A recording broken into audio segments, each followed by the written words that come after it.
Hello, my little furry friends. It is time to continue with our read aloud. So, chapter 15 of Apple Blossom the Possum. Tiny bit sunny out here, so I'm gonna wear my hat. All right, here we go. Remember to revisit the video I made before of chapter 14 if you haven't done that yet. And here we are on the cliffhanger. Apple Blossom opens her eyes. She is alive, but in a daze. Where is she?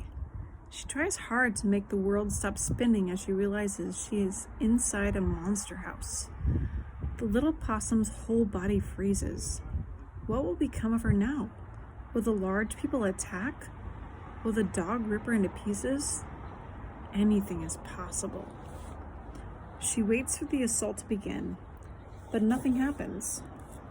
And then she realizes that the monsters are still asleep. Her tumble down the brick shaft into their lair has not disturbed the creatures. Apple Blossom's body is sore from the fall, but nothing is broken.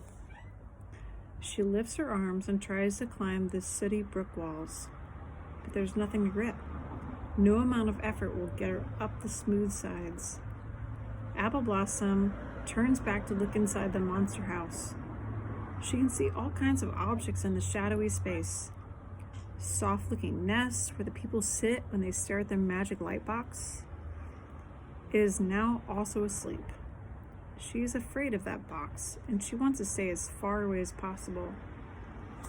Do you remember what the light box is? And then she hears something. It is coming from above. Apple Blossom, are you okay down there? It's Antonio and Amlet. They are up on the roof shouting down to her. Apple Blossom wants to answer, but she's afraid that if she makes noise, she will wake the people, or worse, the dog. Who knows what would happen then? She closes her eyes and forces herself not to panic. Isn't that what Mama Possum has said?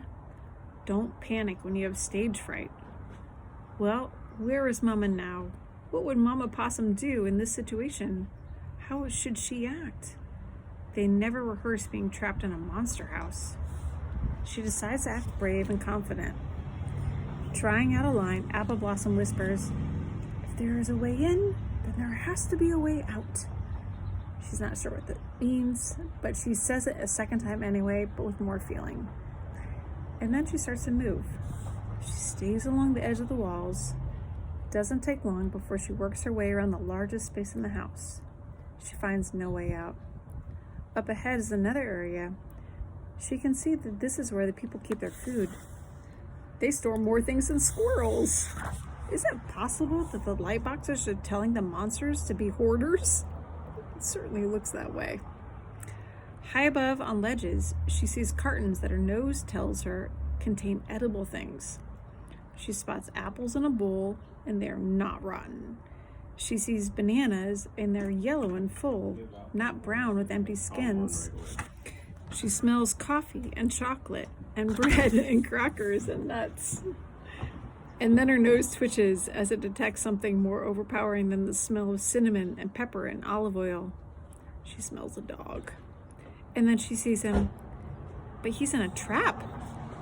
There's a huge cage in the corner of this hoarding area. It is square with a metal front, and inside it is the beast known as Columbo. His eyes are shut. He is asleep. It is a miracle. And then the worst thing possible happens. The monster's snout starts moving up and down. Something bad is about to happen. Apple Blossom can feel it, and the dog confirms her suspicion when he opens his eyes and stares right at her. Apple Blossom takes off running.